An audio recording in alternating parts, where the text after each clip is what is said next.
Hey everybody, I'm Michael Strahan, and St. Jude has been close to my heart for many years. Their groundbreaking research is changing how the world treats childhood cancer, and has helped push the survival rate in the U.S. from 20% to more than 80%. Please help St. Jude give children the greatest gift, a chance at a lifetime.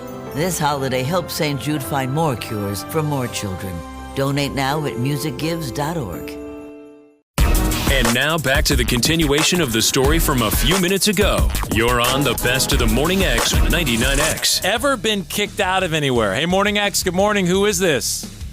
Hey, this is Chris from Peachtree Corners. How are you? Hey, Chris, what have you ever been kicked out of? Well, funny you should ask, Barnes. It happened quite a few years ago. I'm a real big Elvis fan, and my girlfriend at the time, she had gotten me the VIP, for Graceland. She was a travel agent. I did that, yes. Oh, you did? Yes. Okay, it's pretty cool, isn't it? Very. Yeah, so we got through the airplanes and all the jumpsuits and the whole bit. I asked her if I got to use the bathroom, but she said no, it didn't include that. That's what I wanted to see. I want to go upstairs and see the throne. Yeah, like no one's allowed up there. Because Vester, Vernon's brother, lived up there for a while. And so there were still some people living upstairs, not when we were there that I knew of. But anyway, so we're going through, and the tour's really neat. I mean, I've loved Elvis, my whole life. That was the first song I ever danced to in my little playpen. I think my mom said was Hound Dog. And my mom had interactions with Elvis as well anyway. So going to Graceland was kind of a pilgrimage for me. Not that I'm a freak or anything, but, I was looking forward to going. And we're going through everything, and we went through the house, and we went to the back, and, we saw the office, where Vernon, had the office. Yeah. And then, anyway, so we're there. And it was one of those days in February like we have in the South where, it wasn't like 20 degrees out. It was like, like a mild 55, 58, 60 degrees, kind of thing. She says, well, what are you doing? I said, I'm getting baptized. And she says, what are you talking about? You're Catholic. You get that done in the beginning. I said, not in the waters of Graceland. Before she could say no, I had jumped the fence, and I was in the pool, clothed. And if it was Crash probably would have been naked. Yes. But I was swimming around, and there was no security until I got in that water, and they swarmed. So you jumped into Elvis's pool. All the tourists are around. It's February. You're freezing your ass off in Memphis. Security comes running, and then what happens? How do they get you out?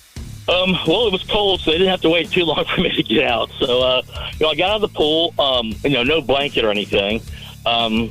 They ushered me over to the guard shack, and they're kind of giving me a hard time, about you could have hurt somebody, you could have hurt yourself, liability, this isn't funny, you could have contaminated the pool, just a number of things they were just kind of chiding me over.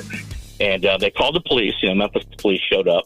At the time I worked in public safety, and my career was, going up, and I explained to them, I said, listen, if I get arrested for this, my career is over. Dude, you did it. I said I wasn't doing this.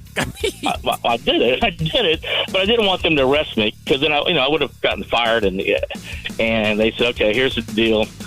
You're never allowed back. If you ever come back to Graceland, we will arrest you for criminal trespass. They took my picture, and so as far as I know, I'm not allowed back at Graceland anymore.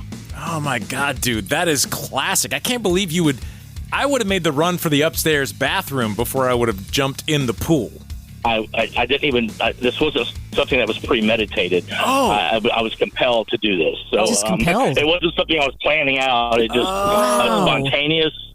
Damn. And let me tell you, man, it was a long 8-hour drive back from Memphis. My girlfriend at the time, the only time she spoke to me was to tell me to pull over to get gas, or she had to use the bathroom. Because she was upset because she's in the travel industry, so man. She was worried about her situation with all this. So, but I've got a story to tell, and it was worth it. It was really cold afterward, even though it was kind of a warm day. That being wet didn't help matters.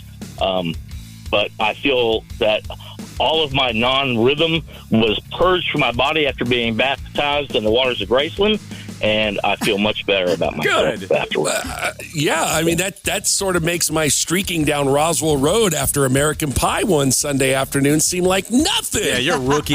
Total rookie. Yeah, that's a great story. Great story. Thank you for sharing with us.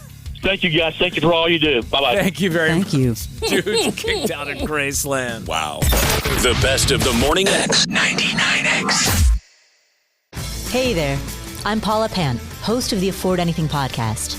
I help people make the smartest money decisions possible because let's face it, money's too important to wing it. From investing strategies to economic trends to savvy travel, lifestyle design, and beyond, we're in this journey to financial independence together. Remember, you can afford anything, just not everything. So, afford anything. Follow and listen on your favorite platform.